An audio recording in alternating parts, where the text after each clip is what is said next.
Hello, my name's David Martin, Executive Head Chef at the University of York, and welcome to our Pancake Day edition of our chef tutorial chef hacks video. First of all, we'll have a look at the equipment and the ingredients that you need, and then we'll go straight into the recipe.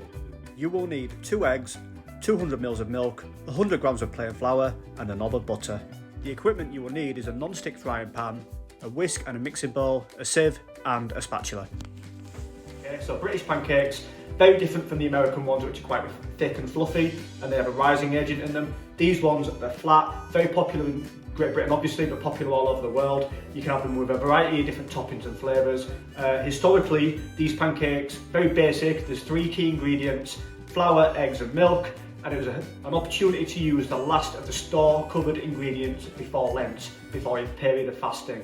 So you'd use the last of these ingredients up, people would eat lots of them and put different toppings on them, and we're going to show you how to make them. The first step is to add your plain flour to the bowl. If you sift it in, it will make it nice and light and fluffy, but you don't have to, you can just give it an extra vigorous whisk at the end. Then, create a well in the centre of your flour and add the 2 eggs. Gently stir through to begin with before beating in, gradually adding the milk as you go. You probably want to add the milk in about 3 stages, each time starting slowly, then getting faster to remove any lumps.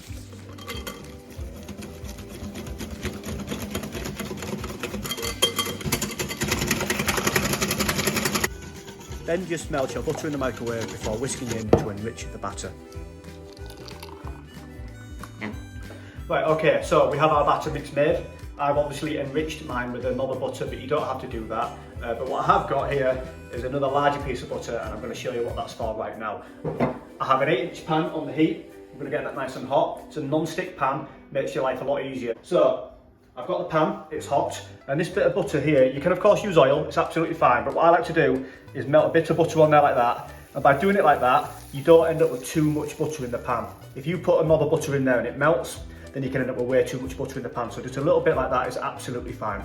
Okay, so we're ready to start making pancakes. I have here a small saucepan of boiling water, and this is just sitting on the back. It's useful for keeping the pancakes warm. I'll pop a plate on there, and when we make a pancake, we'll put it on the plate to keep warm. So I've got the butter in the pan. Let's add a little touch more. And we're going to add about 3 tablespoons of batter. Quite often, the first pancake goes wrong while you learn how much batter you need in each pan, and then as soon as you put it in, we're just going to swirl it around like that to fill the full surface of the pan like that, and then we'll cook it for about a minute on that side. Okay, so our pancake's been cooking about 1 minute, and you can just see it's drying out on the top and the edges are beginning to curl up. And if we have a peek under there, it's just beginning to turn a nice golden brown colour. Okay, and then obviously one of the best things about pancake day is tossing them over like that. Once you're cooking the second side, the other side of the pancake, it's really quick. It's another 10-15 seconds to cook. We're going to slide it onto our plate that's keeping it warm, and then we repeat the process until all of our batter has been used up. A little bit of butter, about 3 tablespoons of batter, a swirl around the pan, and we go again. Okay, so we've made our pancakes. Now that recipe actually made 12 pancakes, so that's enough for 4 people really, if you have obviously 3 each. And what we're going to do now is we're going to have a bit of fun and put different toppings on them. So the first one we're going to do is a bit of a breakfast one. So we've got 3 pancakes, and we've got our honey, yogurt, granola and blueberries. So it's a bit of a breakfasty pancake. 1, 2, 3, and we're just going to pile all that up on there. So if we do a little bit of yogurt first, a little bit of granola, a few blueberries, and a squeeze of honey. And that is a really nice breakfast option. Maybe not a healthy breakfast option, but a breakfast option nonetheless. Popular one is of course the Nutella and the banana, a family favourite. So we've got 1, 2 and 3, and we're just going to put a little bit of this on because it's quite rich, and you can layer them up. You can put chocolate in between each layer if you like. We're just going to quickly do this just to show you. And with a banana, you won't need the whole banana obviously. one banana would probably do 4 people. Okay, chocolate Nutella and banana. We're gonna do, again, 3 pancakes. This is very much a sweet tooth version we've got here.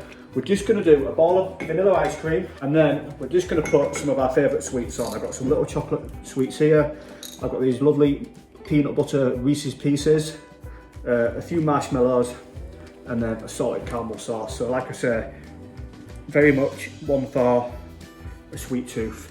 My favourite one growing up, perhaps the simplest one, but in the UK it's one that we're all familiar with, is the sugar and lemon. And I'm just gonna, because I'm gonna eat this, I'm gonna put a bit of lemon in between each one. A little bit of sugar. You can use any sugar, but caster sugar is probably the best. One more. Squeeze a lemon. A little bit more sugar. And what we would do is we would roll these up and eat about 50 of them. So, there you have it. A very cheap dessert or breakfast. 2 eggs, made 12 pancakes, enough for 4 people. Probably at a cost of about 30 pence each. You can put whatever you like on them. You can do a savoury one and a sweet one. And don't forget, if you do these, please send us in some pictures. If you've got any unusual topping ideas, I'd love to see them. So thank you very much, and happy Pancake Day.